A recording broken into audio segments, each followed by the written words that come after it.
Before we go into the podcast, I want to just talk about a business that I've set up with my friend George. It is called the Podcast Introduction Group. So if you want to join and be able to be featured on 24 to 48 podcasts to be able to reach an amazing audience, this is the place you need to go to. Podcast, being a guest on podcasts, is automatically establishing you as an authority and is able to build your personal and professional brand. We handpick of a bank of podcasters that we have to be able to grow your business and brand. We do 100% of everything that needs to be done by my team. You do not need to lift a finger. You are able to expose yourself to new and relevant markets by going on other people's podcasts. You also are able to create brand loyalty. People will love listening to you and coming back to your products or services, and it's able to increase your revenue. So if you want to be able to get involved, you can sign up quickly, registered with an account manager. There's an onboarding call where we target the podcasts that you want to be on, the type that you want, whether it's entrepreneurship, business, health, fitness, whatever it is. We then match you to those podcasts and you can start your journey. We have regular catch-ups with our account managers, and Google ranks you when people search for you. So when people are searching for you, you're able to see your podcasts at the top of the list. So if you are interested in being a podcast guest on multiple podcasts, we are the place to go. If you go to podcastintroduction.com and go and register your details, we will have a quick call with you, match your podcast that you want to be on, and we can then start this process ASAP. Thank you so much for your time. I appreciate it. Back onto the podcast then. Just one last thing before we go into the podcast. I just wanted to talk to you about the fact that I have a YouTube channel that has been going for quite some time, and I am recording and releasing all of my interviews with some short videos as well on YouTube. So please do check it out. YouTube on Absolute Business Mindset. You'll see a bunch of interviews there, all the longer format interviews and some short videos as well. So please enjoy that. And here goes with the podcast interview. Today we have William Gammon, who is the owner and founder of Gammon Associates. Hello, William. How are you today? I'm fine, Mark. How about yourself? I'm doing really well, really well. It's a really hot day in London, and we don't do weather this hot very often. And so I feel a little bit sweltered, to be honest. But apart from that, I'm really good, and I'm really excited to have this conversation with you today, William. I'm just as excited as you are. Great stuff. And so let's share the excitement with your guest. Exactly, with our audience. Let's go for it. All right, so the podcast is called Absolute Business Mindset. So the first question I ask everyone is, what does a business mindset mean to you? Well, to me, it means you're growth-minded, you're development-minded, you're open to all people and all things, and you're looking to serve. That's something that's come through more than I actually thought initially. It was the issue of serving your clients and your employees is something I think that's really interesting. And that sort of mindset, it's less about you as the ego of the business. It's more about serving your clients and your employees. Would you agree? Absolutely. And that's what got me into coaching. I've been fortunate to have many coaches throughout my life.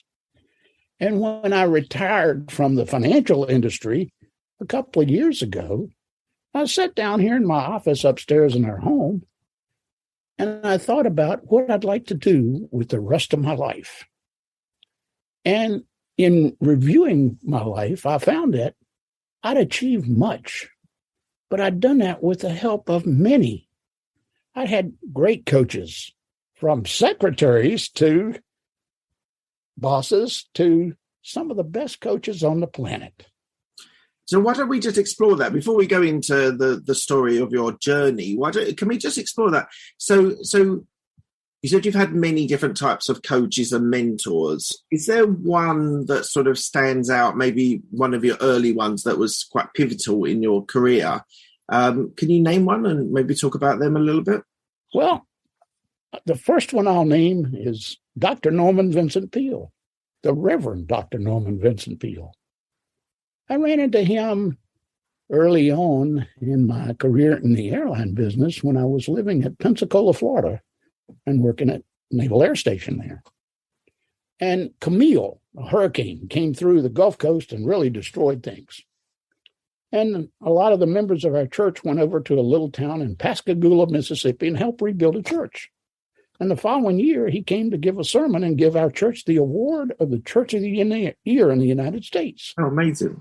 And he said something to me there that has helped me in my career and has also helped me help others. He said this: thank God for the bottom, because when you're there, there's no way to go but up. And let me tell you, the bottom is as far down anybody can go, and no one wants to go that far. But that is something that I have found that I could use myself and help others use, because if you were to take a piece of paper and split it east and west with a line and call that line the hope line, when you're below that hope line, you're spiraling down. And when you're above that hope line, you're spiraling up. And so that has helped me get some people, especially people who were not in the best of minds, right, get from where they are to where they need to be. Because when you're above the hope line, you have a reason to go forward. And when you're below, you can't find one. And you need a friend to sort of throw you out a lifesaver and help you and have confidence in you and share love for you in a manner that it can get you out of there. Yeah, and you just have to go from where you are to the next place. You don't have to go to the end of the journey. And the more that you can explain that to someone, the easier it is to get them above, because it's like eating an elephant. You do it in little bites. Yes. Not one big jump. One giant leap is not what anybody does. Absolutely.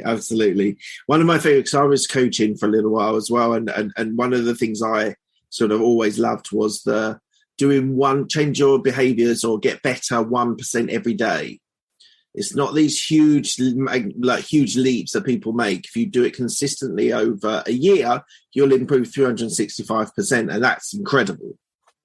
Well, actually, you'll improve more than that, because as you make improvements, those improvements compound. For example, if you just took two things and you did those things by 3% each, yeah, the second one goes up 3% of 103 instead of 3% of 100. Yes. And so it's the power of compounding that has the causal effect on small things, making big differences. Absolutely. And that's an enormous thing to share with someone. It is. It's a real eye-opener for some people. So 100% agree with you there, William. All right, I want to talk a little bit about your education. So when I was trying to delve in a little bit and your upbringing, I was able to see that you did a marketing and business administration degree. But just talk me through a little bit of your upbringing and how you got to how you got on with education and how you got on with your degree. Well, education to me has been both formal and informal. And part of that started when I was in high school. My junior year of high school, I spent in Manila, Philippine Islands, with my father. And while there, I had a friend named Manolito Diaz. And we played chess every day. His father and grandfather were both grandmasters. So guess what? He beat me unmercifully and often. But when I come back, I had learned the game of chess very well. Right. And I had found that, like a lot of successful people, failures only get you closer to where you want to go. And so when I came back, I could play the entire chess club at the high school at the same time and not lose a match. We'll be back after a quick break.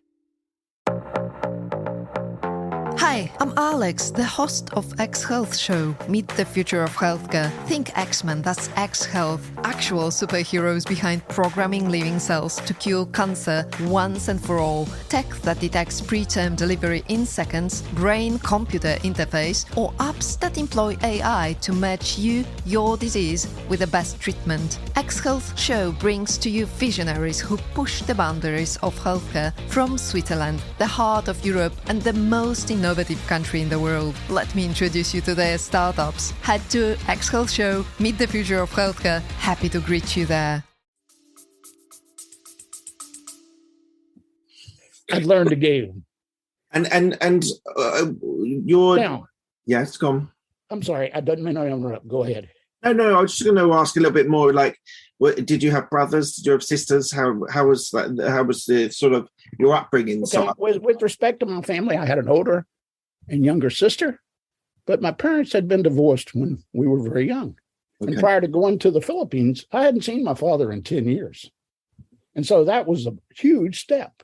I had not left the state of Virginia prior to that trip, but it also helped me to learn about people and how people all over the world have similar goals and desires. And there's a lot of good people all over the world. And so that, as far as travel, I think it adds to people's education and experience to the degree that they're more open and acceptable of others or strange ideas or strange things or different people. And so I think that helps folks along their journey, especially to understand that the more that we're like, the more that we can accept folks. And that's one of the big problems on the planet today, is there's polarity instead of togetherness on a lot of things that we're getting there, but we're getting there a lot slower than where we could. Yeah, I would agree. And that polarization, especially with, I don't want to go into politics, but within politics and things like that is really big in the US and really big in the UK at the moment. There is definitely a polarization of people, which is a real shame. Is a massive negative for our society. And I think that's something we need to work harder at.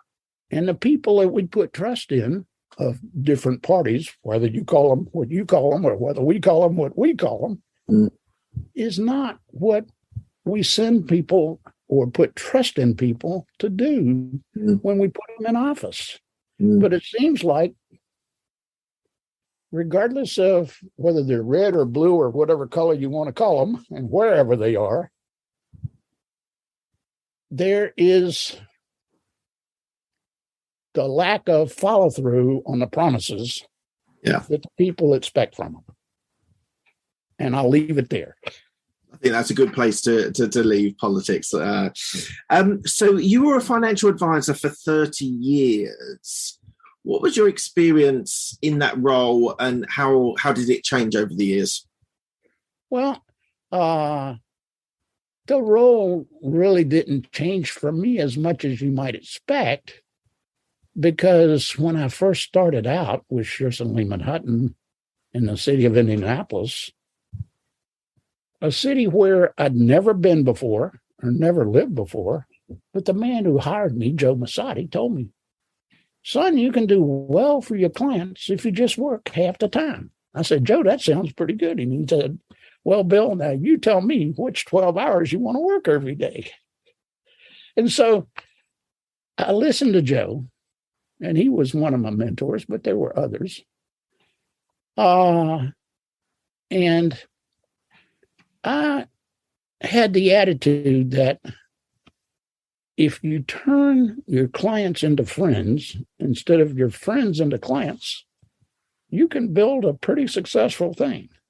And so from the beginning, I started out with this goal.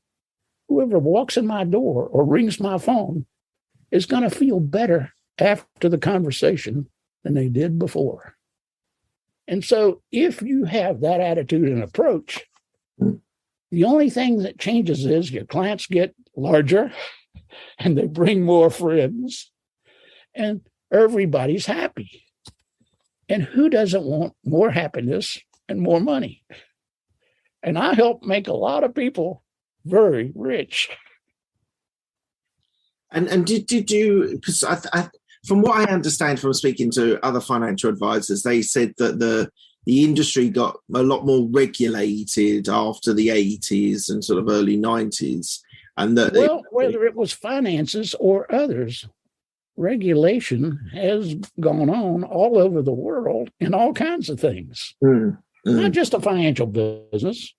Look at the tobacco business, or look at the healthcare business, or look at any business. Look at the auto business. They're regulated now on how much emissions come out of a car. Yeah. And how many other things that weren't there years ago. So regulation has its good parts and its bad parts, but is put there for the benefit of the mass.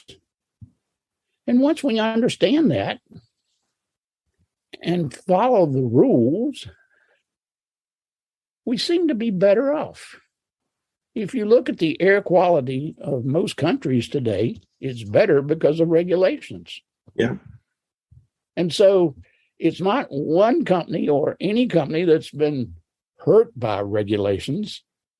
It's that the governance bodies of any company have decided that these regulations would help the population better. And right or wrong, they're the regulations. And if companies follow those regulations, people tend to be better off. And air quality in the world today because of some regulations. But as a financial advisor, were you recommending products, or were you giving advice? I recommended products that I thought fit the client's risk tolerance and needs. Right. And kept portfolios diversified. And here is what I found. In my 30 plus years, I became the number one broker with 3 different large organizations.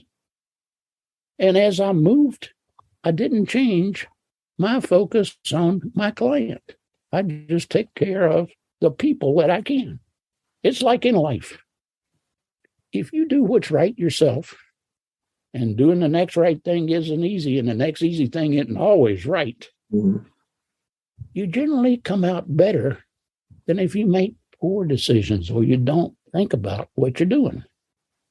And like everybody, you're going to find some obstacles and some things that you need to overcome.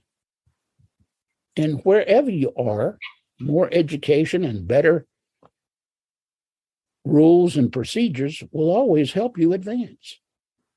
And so it's the accepting and integration of the steps that you take as you go higher, because the more you move higher, the more responsibility you have for people and things, the better off you're going to be, and the people who follow you are going to be.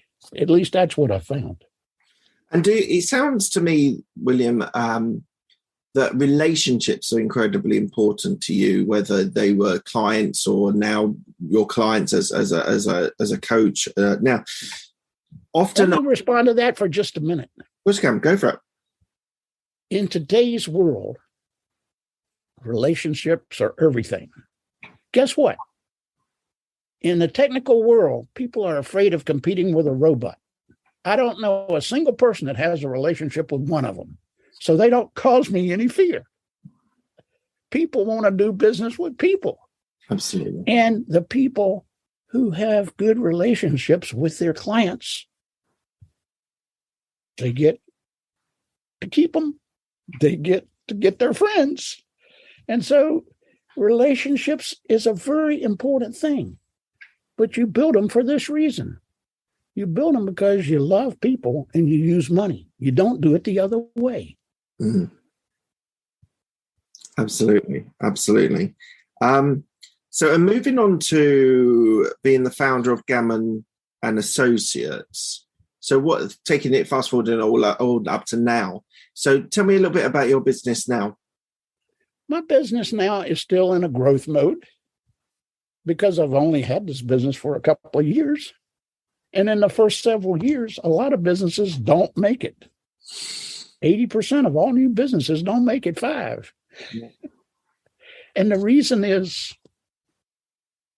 a lot of things come up as surprises, and a lot of things you don't have the basis and the foundations to deal with, or the organization to deal with. Mm. If you look at companies that fail, they're usually overextended. They try to do more than they should.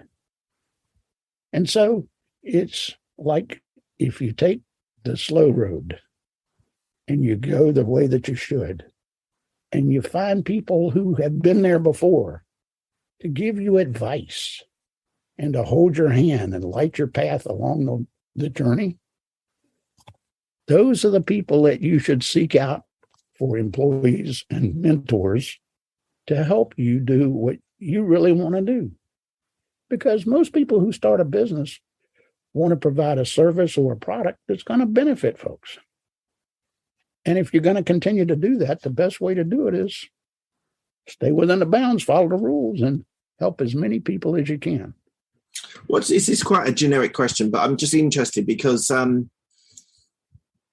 we used to be told that cash is king, and having an allocation of cash within your business is important to get through the lean times or the difficult times, the recessions, etc. We've also recently, with Grant Cardone, people talking that cash is trash and you should put everything into property and earn money from there. What's your view as an advisor, as a coach for businesses on the value of cash in the business? Well, the value of cash in the business will always be there. And some of the best people who have built businesses, people like Warren Buffett, has always had plenty of cash on hand to buy businesses when everybody else is selling them at a bargain price. Yeah. However, I don't think cash is either king nor trash. I think people are. Cash is not what should be valued, although it has a value. Cash is a necessary thing, like all other things in business, but it's not king. What's king is values and reputation, because you can spend a lifetime building it, and it only takes an instant to go away. Mm. And reputation is something that, for everybody that will recommend a business, there are a lot of people who won't, because they're somewhat afraid that something will happen that they don't know. Mm. And all of us want to protect our own reputation. And all of us do not want to be associated with this or that. And because you don't get as many thanks as you get complaints. When a client has a complaint about something, it should be listened to and dealt with, rather than put off or not revealed. Mm. Some of the biggest organizations out there have not been truthful with people. And guess what happens to the leaders? They end up going to jail at the end because they misled. And so you don't want to do that. And if you look at the financial business, a few people that have hoodwinked some clients have ended up causing people to be cautious of everybody else in the business. Mm-hmm. And that transpires everywhere, because trust is worthy of us earning it every day by doing what we should. Absolutely. So how do you help executives as a mentor or as a coach? Well, different executives have different needs. The top 3 needs that most businesses have: more prospects, more clients, which means more conversions, and more profits. That's what most people there want to do. But to get there, you have to do a lot of other things. You have to have the staff and the basis to provide the service and the needs that you want, and the people to deliver it. Mm. Because if I tell you I'm doing something and I don't do it, that's a little chop out of the tree. And sooner or later, it doesn't take many little chops for the tree to fall. And so deal with the needs of the people that you're in. Help the businesses. Now, if I look at a business, the first thing I look at is 12 areas, not 3. And below that, I look at 28 more. And I use AI to come up with almost 5 million views of those things. And I wrote a book called Fast Track Your Business Journey and Thrive Along the Way. And I use some of those in the book to tell people about it. Because if you were my client, first thing I would do is say, look, I got this simulator that'll show you what your business will do if you work with me. And so my clients know beforehand what areas we're going to attack. And it's the ones that they're most needing to begin with. And if you look at a journey and just take 12, it's probably going to take a year to implement all of those because you want to do them one at a time. Okay. And the one that you want to do first is the one that you will get the most benefit from. And so the first one I'll look at is, where's your income? Where's your cost? Those two. And then if you look at cost, quickest return. If you got cost that is not benefiting you, you need to cut them. If you had a boat and it had holes in it, first thing you'd do is patch those holes before you take it out into the harbor and to the ocean, right? Right. And so that's the first thing, is look at cost. And if you don't have lean controls on those costs, let's get something going. And then the next thing I look at is where your business is coming in and what's going on there. And today's thing, a lot of business comes from the internet. Hello? If I tried to tell you how to run your business with my marketing degree from the University of Iowa in 1979, I'm sorry, it wouldn't float, much less get you across the channel.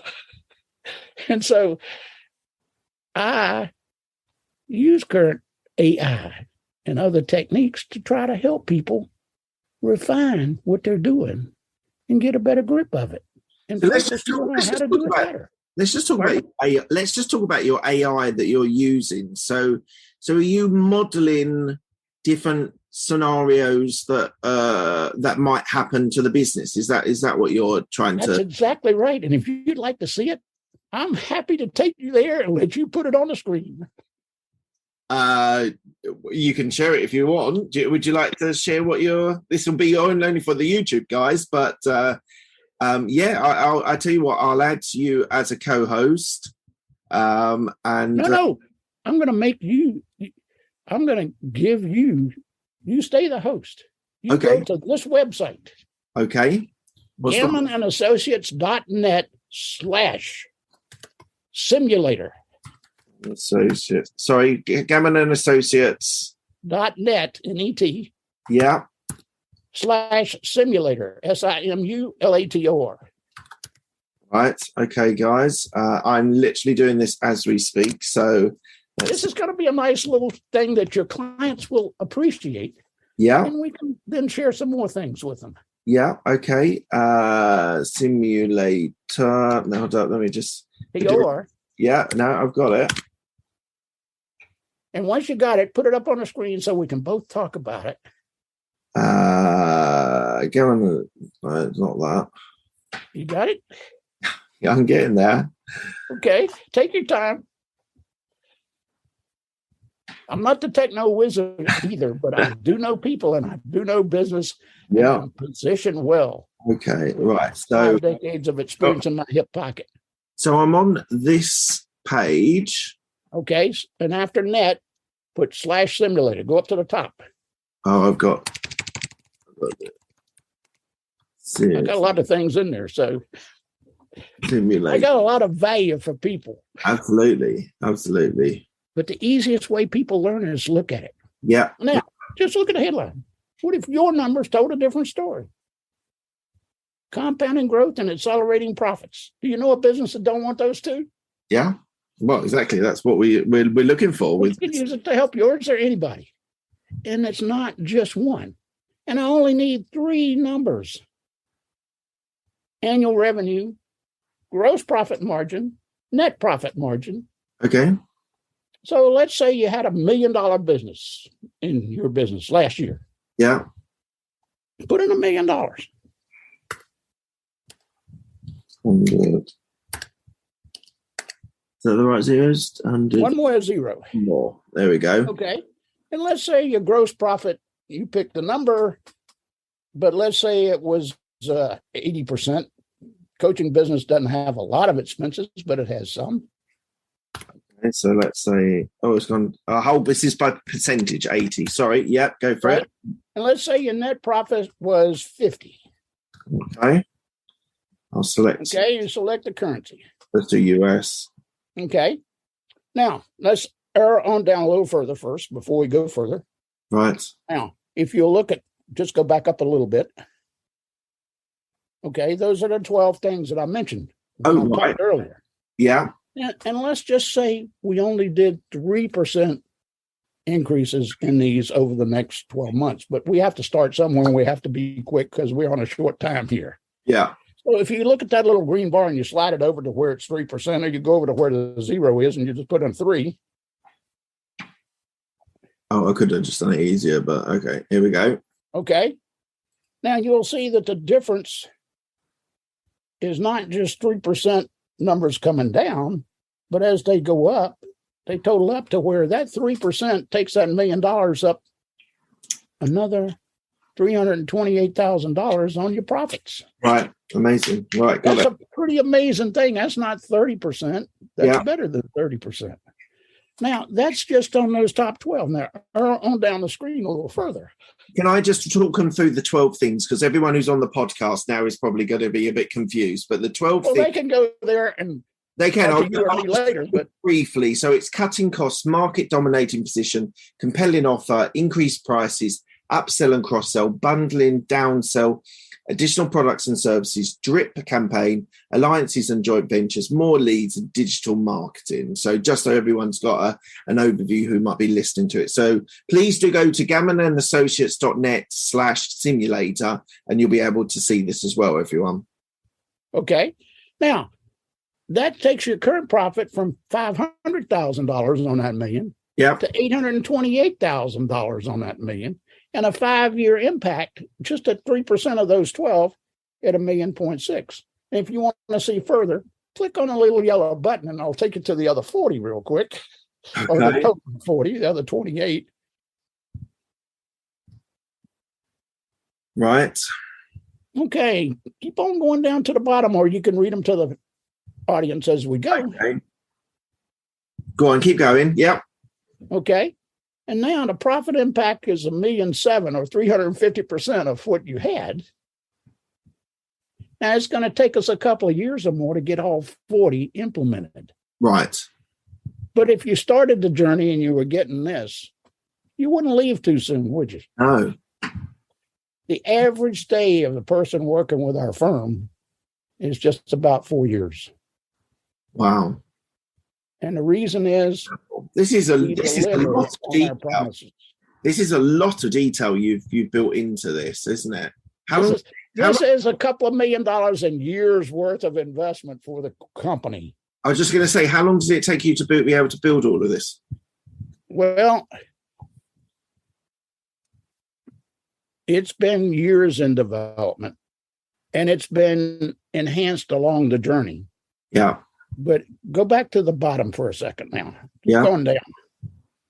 If you started with this business at $1 million, your new annual gross revenue would have gone up to 2.773. Right.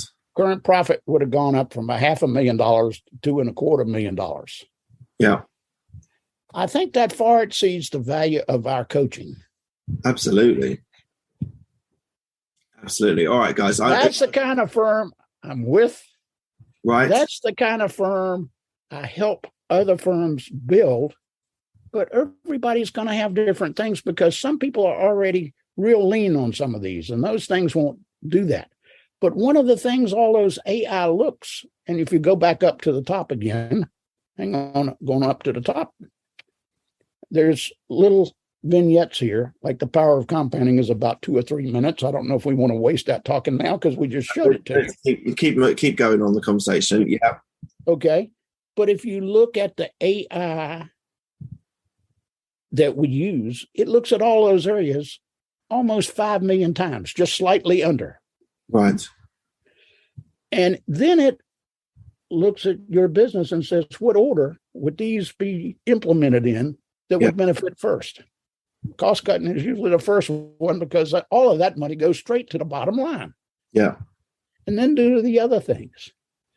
And if you do that and work with us, we deliver far beyond expectations. That's why my book title, Fast Track Your Business Journey and Thrive Along the Way. And that book you can pick up free on that website too.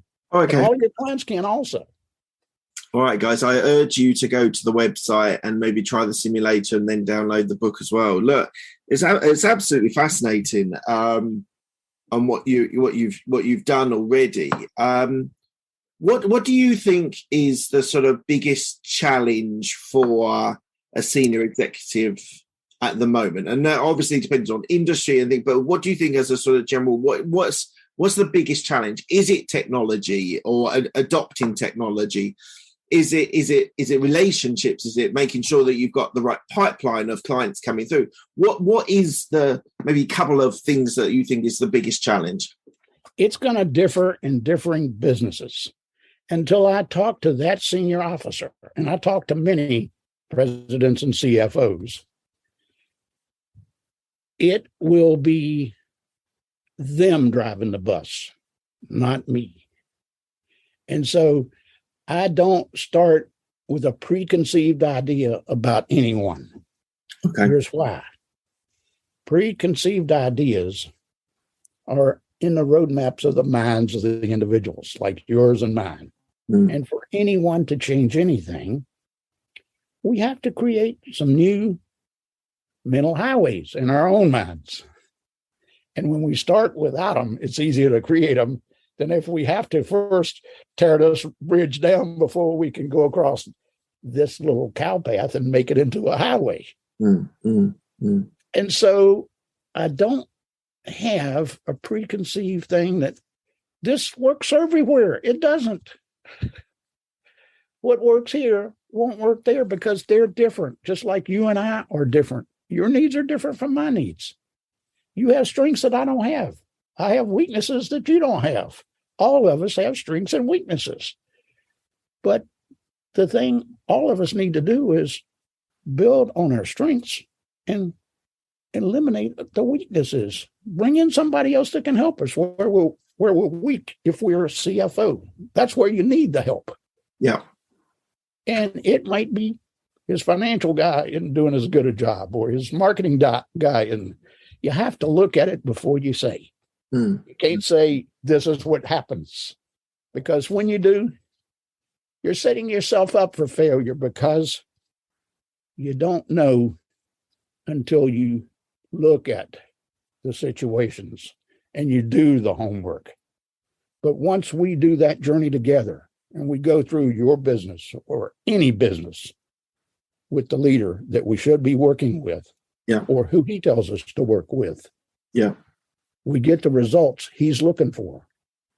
And that's his benefit, because any leader that we can strengthen is a better leader. And when people working with that leader do that, he's able to surround himself with the people that he needs and accomplish more, or she, as the case might be. And a lot of leaders are women today, and that glass ceiling has already been busted a long time ago, and is going to see more of that. And that's a good thing. How do you think social media has affected marketing strategies for executives? Well, let's look at marketing strategies. Social media today delivers more eyeballs than Newspapers, probably equal to and sometimes more than TV. And so it is a powerful thing, but is both used and abused by people today. There is negative stuff out there or false promises out there in social media, just like everywhere else. And there's going to be some of that everywhere. So you can't let that keep you inside your shell. You have to work within it. The turtle gets nowhere until he sticks his head out. And so you got to do what you can do. But social media today is extremely powerful. And more people use it today than ever have. And some abuse it like they've abused other things in the past. But eventually that gets ferreted out and will be ferreted out. And so you have to work within the bounds of what we have, and it's a powerful tool for anyone to use today. And if they don't know how to use it, they should find someone that could help them get to where they need to get with that to help their organization. But it's not the end all be all and only way. There is no only way. It's really interesting you say that, because you see companies, and I saw this with Amazon over the last 10 years, who was very heavily promoting on things like social media. And interestingly, you said sometimes even television and social media can be equated. Now, I sort of still see social media as a portal of being able to generate eyeballs and marketing and part of your marketing strategy. But you see companies go through different thresholds when their revenues grow and their ambition grows as well. And so for example, you might use maybe radio advertising, depends on your demographic. You might use social media advertising.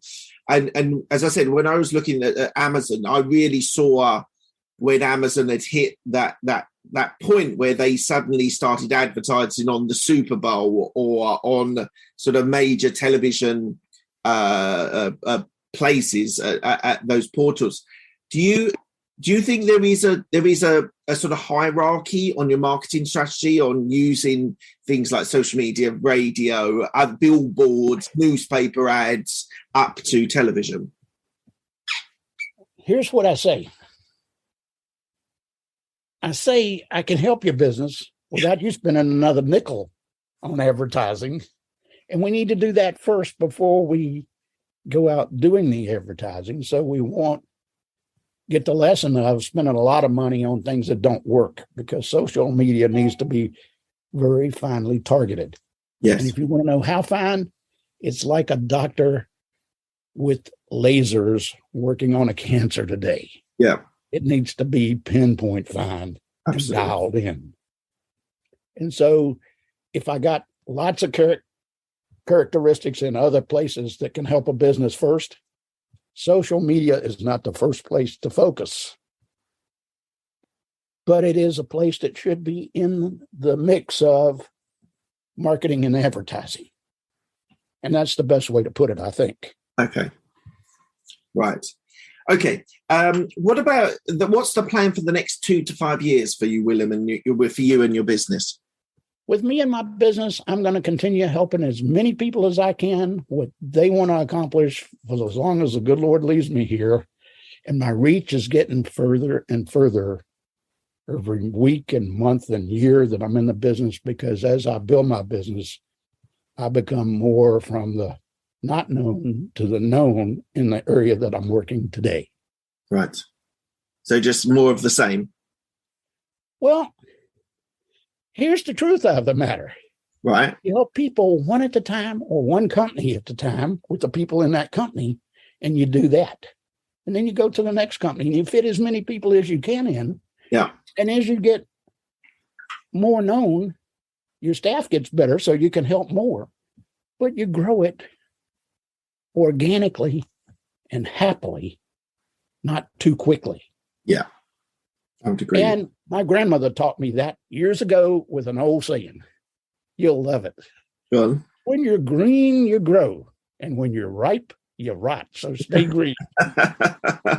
Lovely. All right, we're coming towards the end of the interview. I ask the same 6 questions to all of my guests. They're quick-fire questions. They don't need a quick-fire answer. But these are sort of a little bit thought-provoking for you. First question is, what's the best decision that you made? The best decision I made was to marry my wife. She's a gift from God. She has 3 doctor's degrees, and she helps little kids. Oh, wow. Amazing. Amazing. What's the best piece of advice you've been given?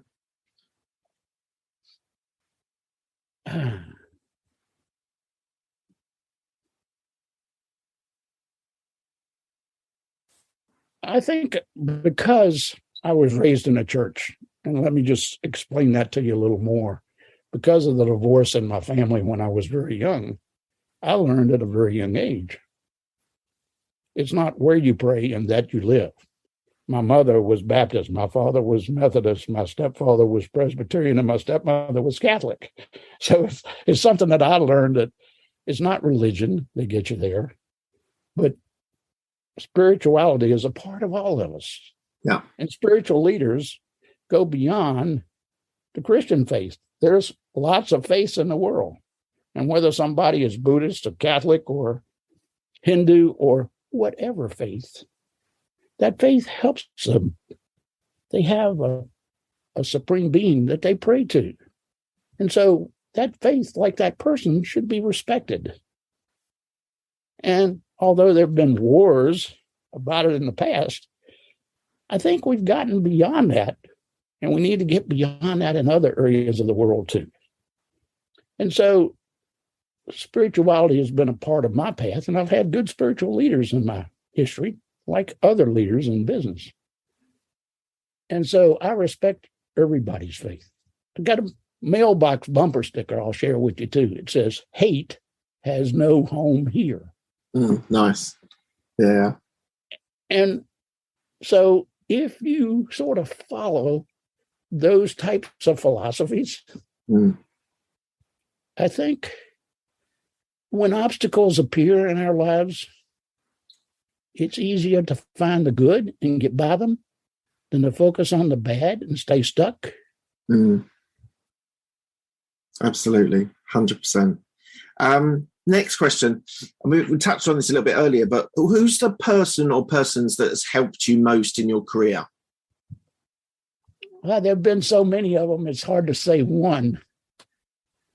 I will say in the coaching area, there have been several.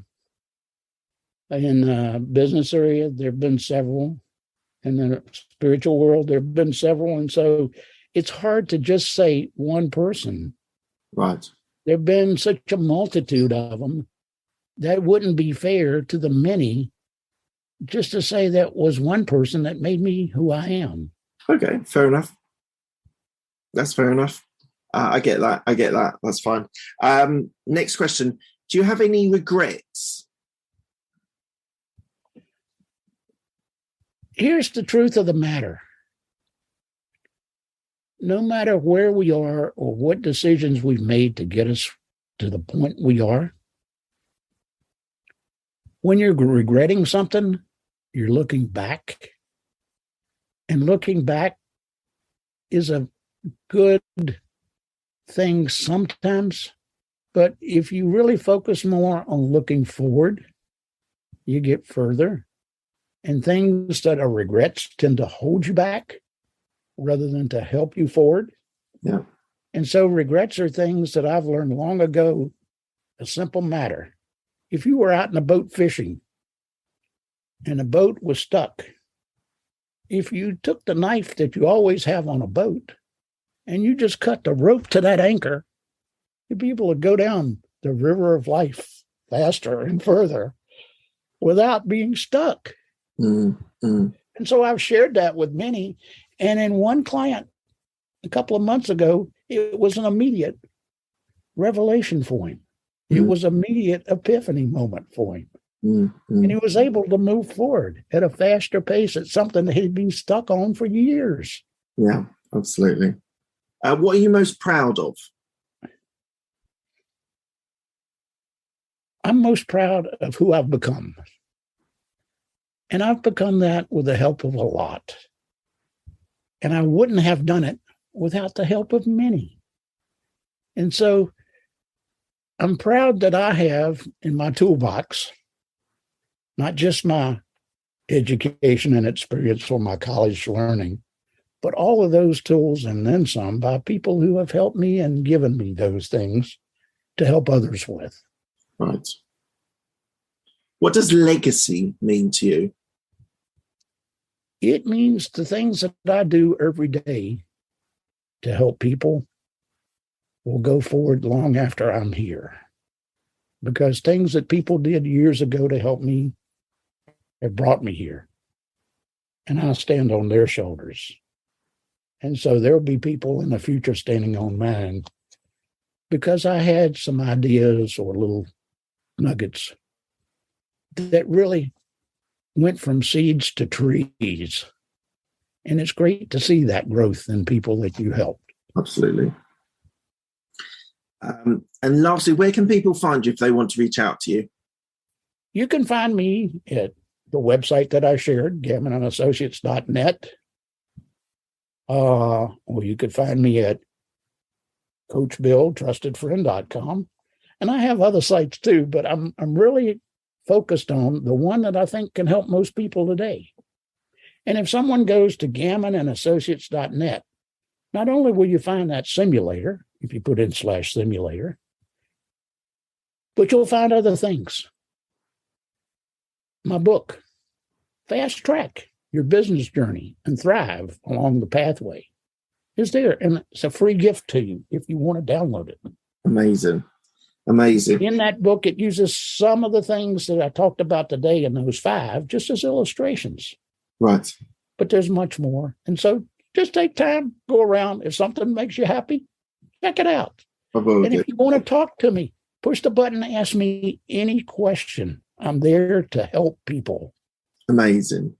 Thank you so much, thank you so much, William, for your time today. It's been absolutely fascinating. And you really challenged me for going onto the website and getting it all up there. And we managed to do it. So thank you so much for your time. It's been an absolute pleasure speaking to you, and have a lovely day. God bless you and the people in your life. Stay away from the virus and thrive every day. Thank you.